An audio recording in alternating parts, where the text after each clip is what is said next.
नमस्कार, मैं श्यामगिरी। आप देख रहे हैं टीएफडी इंडिया न्यूज 24। टीएफडी इंडिया न्यूज 24 में आप सभी दर्शकों का स्वागत है।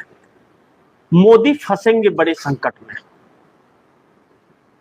एनडीए के 3 दल टूटेंगे दिल्ली में और 17 सांसदों पर मोदी की नजर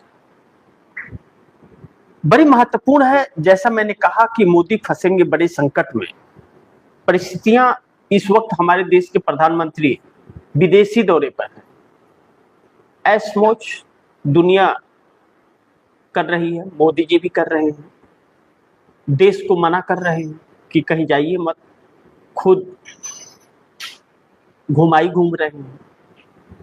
प्रधानमंत्री हैं, बहुत काम रहता है, देश को बेचना अभी कुछ बाकी है, तो बाकी बचा खुचा हिस्सा भी बेचने गए होंगे, जो भी हो।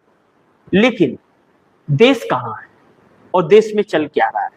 इस वक्त देश की राजनीति ही नहीं उलझी हुई है, देश एक बड़े संकट में जा रहा है। जिस दिशा में यह तानाशाहियां सरकार की जा रही है और अपनी सत्ता की भूख को जिस तरह से यह पूरा कर रही है, इससे आप यह मान सकते हैं, उससे तुलना कर सकते हैं जैसे एक भूखा शेर जंगल से गांव की तरफ बढ़ गया और जिसको पा रहा है उसको नोचते और फाड़ते और खाते जा रहा है।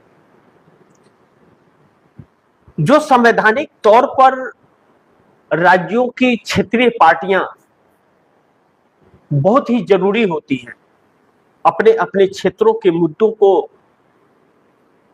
केंद्र सरकार के पास रखने के लिए और आवाज उठाने के लिए, या सत्ता के खिलाफ आवाज उठाने के लिए, या विपक्ष को लेकर के जो क्षेत्रीय पार्टियां होती है बड़ी महत्वपूर्ण होती है। उन्हें अपने क्षेत्रों तक सीमित रहना पड़ता है, इसलिए क्षेत्रों की जो समस्याएं होती हैं वह निकल करके बाहर आती हैं। वरना केंद्र सरकार को तो क्या मालूम कि क्षेत्रों में क्या हो रहा है। उन क्षेत्रीय पार्टियों को जब खत्म कर दिया जाए तो फिर समस्या बहुत गंभीर हो जाती है। ऐसे में भारतीय जनता पार्टी ने जो रास्ता अपनाया है और जिस तरीके से अपनाया है, पहले तो विपक्षी दलों को खत्म कर रही है कि कोई विपक्षी दल इस सरकार के खिलाफ बोलने की हिम्मत न कर सके, उसका अस्तित्व खत्म हो जाए।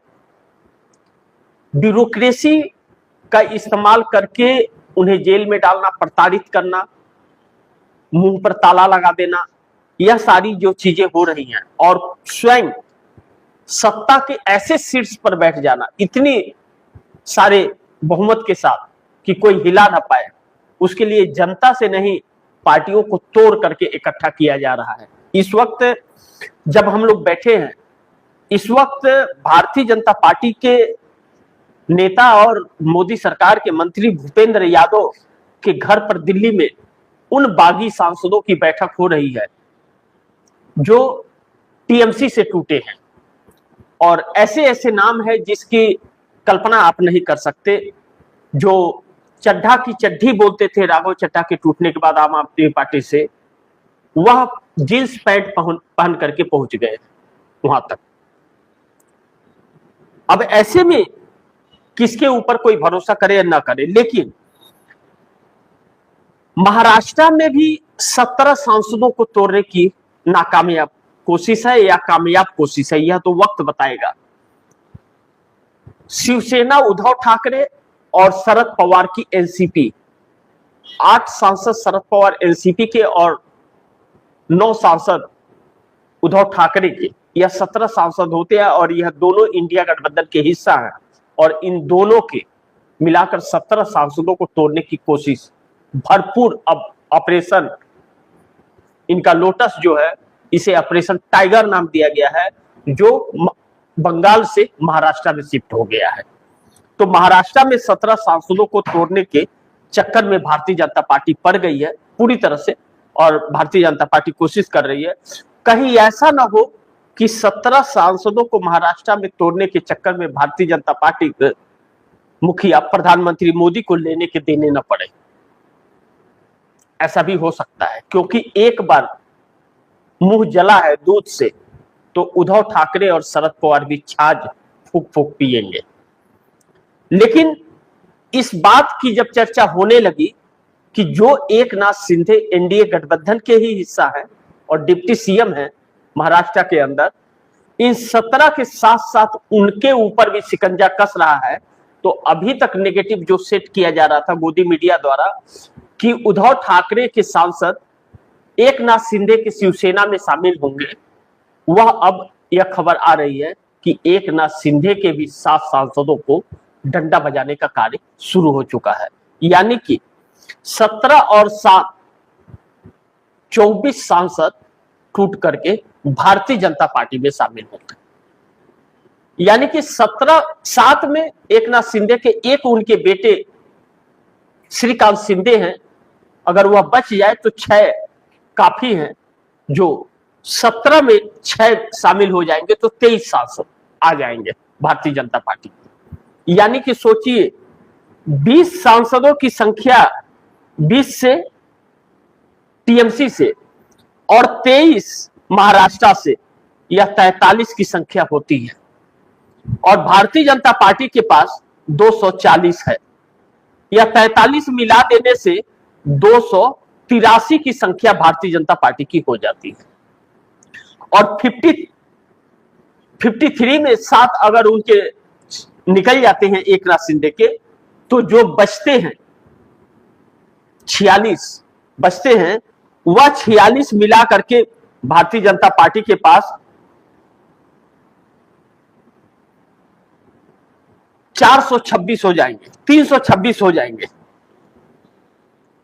भारतीय जनता पार्टी को डिलिमिटेशन बिल के लिए फिर कितने की जरूरत पड़ेगी? 370 की जरूरत है। 369 की है, 70 मान लीजिए, और 26 हो जाते हैं। यानी कि ज्यादा फर्क नहीं रहेगा। अब इसके बाद में भारतीय जनता पार्टी अपने कुनबे को, अगर यह 43 तोड़, टीएमसी के 20 तो जा ही जाए, बैठे हुए हैं भूपेंद्र यादव के पास इस वक्त, उसमें तो कोई शक ही किसी को नहीं है। लेकिन जो 23 महाराष्ट्र से टूट जाएंगे, 43 हो जाते हैं, या 43 भारतीय जनता पार्टी को 240 से 43 जोड़ करके 283 पर, यानी कि बहुमत से ऊपर पहुंचा देते हैं। 272 बहुमत का आंकड़ा है। यानी कि 11 सांसद ज्यादा हो जाएंगे। नायडू, नीतीश, किसी की भी जरूरत, देवी गौड़ा, जयंत चौधरी, अनुप्रिया पटेल, जीतन राम मांझी, किसी की भी जरूरत उसे नहीं है। और इनमें से किसी को भी मंत्री पद देने की जरूरत नहीं पड़ेगी, सिर्फ डंडा बजाना है। ऐसे में उद्धव ठाकरे ने बैठक बुलाई है और बैठक आज हुई, और बैठक में सभी 9 के 9 सांसद तो इकट्ठे हुए, लेकिन क्या वह रह जाएंगे या टूट जाएंगे, अभी यह कुछ कहना जल्दबाजी होगा। लेकिन महाराष्ट्र में बंगाल से ज्यादा भारी भरकम पैसा देने की चर्चा चल रही है कि उधर तो और भी ज्यादा मोटी रकम देने की बात हो रही है। बंगाल के अंदर तो 5 करोड़ से 50 करोड़ तक की बात आई, 10 लाख महीने की भी बात आई, और 50 लाख और उसके ऊपर से दंडा, उनके ऊपर जो केस है हटा लेंगे, इस तरह की चर्चाएं आई। लेकिन आप दर्शक सोचिए, पश्चिम बंगाल में जो सांसद बागी हुए हैं और जो विधायक 65 बागी हुए हैं ममता बनर्जी के, इनके ऊपर कोई हमले नहीं हो रहे हैं। जो ममता के साथ है उनके ऊपर हमले, और उनके पास पुलिस जा रही है, बाकियों के पास पुलिस नहीं जा रही है। तो इससे आप दर्शक समझ रहे हैं ना कि चल क्या रहा है। इससे बड़ा प्रूफ और क्या चाहिए किसी को। दूसरी बहुत महत्वपूर्ण चीज यह है कि इस समय जिन 17 सांसदों पर मोदी की नजर बनी हुई है, शरद पवार और उद्धव ठाकरे पर, यह किसी भी कीमत पर भारतीय जनता पार्टी मानसून सत्र के पहले इनको अपने खेमे में करना चाहती है।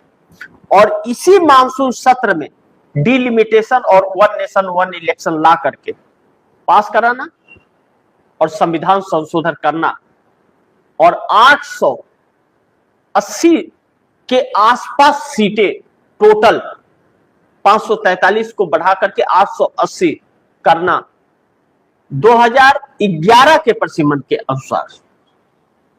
इसकी कोशिश भारतीय जनता पार्टी कर रही है। अखिलेश यादव ने सच कहा कल जो उत्तर प्रदेश में बयान दिया कि उत्तर प्रदेश का चुनाव इस देश का आखिरी चुनाव हो सकता है, तो वह उसके बाद में फिर जरूरत नहीं पड़ेगा चुनाव कराने का। देश बिक रहा है और चुनाव सरकार जीत रही है, नहीं जीत रही है तो तोड़ ले रही है। अब ऐसे में बड़ी महत्वपूर्ण यह है कि एनडीए के 3 दल इस लपेटे में हैं, नीतीश भी है, नायडू भी है और शिंदे भी है। इन तीनों को तोड़ा जाएगा, इस बात को चंद्रबाबू नायडू को भी एहसास हो गया और नीतीश कुमार ने भी बैठक बुलाई। बैठक में क्या होगा जब निकल करके आएगा तो बताएंगे, लेकिन चंद्रबाबू नायडू ने इस जानकारी या थी, इसीलिए भारतीय जनता पार्टी को राज्यसभा में 1 सीट जो मांग रही थी नहीं दिया समर्थन चंद्रबाबू नायडू ने।